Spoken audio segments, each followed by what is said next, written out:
നമസ്കാരം, കേരള വാർത്ത ഓൺലൈനിലേക്ക് സ്വാഗതം. വാർത്തകളുമായി ഞാൻ രേവതി. ഹരിപ്പാട് ദേശീയപാതയിൽ KSRTC സൂപ്പർ ഫാസ്റ്റ് ബസ്സും ബൈക്കും കൂട്ടിയിടിച്ച് മരിച്ച സുഹൃത്തുക്കൾ നാടിന്റെ കണ്ണീരിൽ കുതിർന്നു വിട. ഒരാളുടെ സംസ്കാരം നടത്തി, രണ്ടാമത്തെ ആളുടെ സംസ്കാരം ഇന്ന് നടക്കും. ഹരിപ്പാട് ടൗണിൽ നിന്ന് ഭക്ഷണം കഴിച്ച ശേഷം ബൈക്കിൽ വീട്ടിലേക്ക് മടങ്ങുകയായിരുന്ന താമല്ലാക്കൽ കരുനാട് ക്ഷേത്രത്തിന് സമീപം ചേടുവള്ളിയിൽ പ്രദീപ് കുമാറിന്റെയും ഗിരിജയുടെയും മകൻ P. ഗോകുൽ, വിഷ്ണു 25, ശ്രീനിലയത്തിൽ ശ്രീകുമാറിന്റെയും തുളസിയുടെയും മകൻ S. ശ്രീനാഥ്, കണ്ണൻ 25 എന്നിവരാണ് മരിച്ചത്. ഞായർ രാത്രി 11-നായിരുന്നു അപകടം. ഹരിപ്പാട് KSRTC ബസ് സ്റ്റാൻഡിന് വടക്കുവശത്തായിരുന്നു അപകടം. ഇരുവരും സഞ്ചരിച്ച ബൈക്കിൽ തിരുവനന്തപുരം ഭാഗത്തേക്ക് പോവുകയായിരുന്ന ബസ്സിലിടിച്ചാണ് അപകടം. ഹരിപ്പാട് താലൂക്ക് ആശുപത്രിയിൽ എത്തിക്കും മുൻപ് തന്നെ രണ്ടുപേരും മരിച്ചു.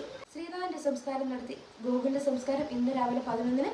ശ്രീനാഥ് ഓൺലൈൻ വ്യാപാരം നടത്തി വരികയായിരുന്നു. ഗോകുൽ പ്രവാസിയായിരുന്നു. ഒരേ നാട്ടുകാരായ ശ്രീനാഥും ഗോകുലും ഉറ്റ സുഹൃത്തുക്കളായിരുന്നു. ജോലി കഴിഞ്ഞുള്ള സമയങ്ങളിൽ ഇരുവരും ഒന്നിച്ചായിരുന്നു യാത്ര.